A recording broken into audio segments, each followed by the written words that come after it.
नमस्कार। विश्व न्यूज 24/7 में आप सभी को सुस्वागत। जी हाँ, जापान में व्हिस्की शराब प्रेमियों की दिलों में खास जगह रखती है, लेकिन पिछले कुछ सालों में जापानी व्हिस्की की लोकप्रियता जापान के बाहर भी लगातार बढ़ रहा है। जिसे जिसे जापानी व्हिस्की दुनिया के अलग अलग मुल्क में सप्लाई होने लगी है, इसकी कीमत आसमान छूने लगी है।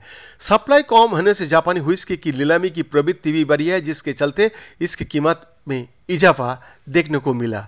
1930 का दशक में जब जापान में व्हिस्की का उद्योग शुरू हुआ था, तब इसकी कोई खास मांग नहीं थी, लेकिन बाद से सालों में इसकी गुणवत्ता से इसकी मांग बढ़ी। हाल में जापानी व्हिस्की अपने खुदरा मूल्यों से 10 गुना अधिक पर बिक रही है। मांग बढ़ने से जापानी व्हिस्की में सबसे लोकप्रिय यामाजाकी, हुकुसु और हिबिकी ने अपनी कीमत में वृद्धि की घोषणा की है। स्कॉटलैंड या अमेरिका जैसे अन्य व्हिस्की उत्पादक देशों के मुकाबले जापान में व्हिस्की का उत्पादन कम होता है। जापानी व्हिस्की के बारे में माना जाता है इसकी क्वालिटी काफ़ी बेहतर होती है।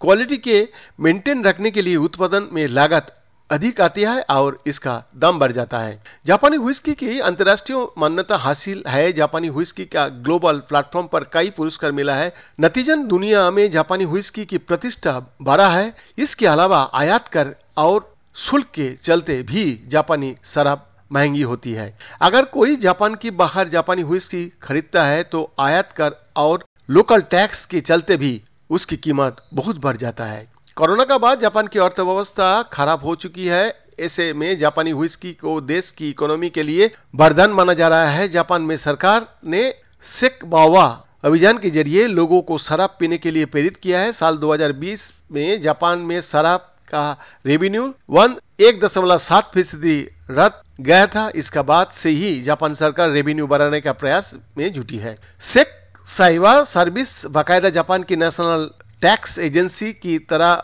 से शुरू की गई है। इस सर्विस के तहत 20 से 39 साल की आयु के लोगों से शराब की खपत को बढ़ावा देने की अपील की गई है। जानकार के मुताबिक कोरोना वायरस संक्रमण के प्रभाव के कारण जापान की इकोनॉमी पर बुरा असर पड़ा। एनटीए की एक रिपोर्ट के मुताबिक 1999 में जापान में शराब से होने वाली आय चरम पर थी, लेकिन उसके बाद लगातार गिरावट दिखी है। एनटीए के मुताबिक साल 2020 में जापान में शराब की बिक्री से करीब 1.1 ट्रिलियन येन की कमाई हुई थी। ये 2016 से 13% कम थी। ऐसे में जापानी व्हिस्की को देश की अर्थव्यवस्था के लिए अहम माना जाता है। वैद्यनाथ दास की रिपोर्ट, विश्व न्यूज 24/7।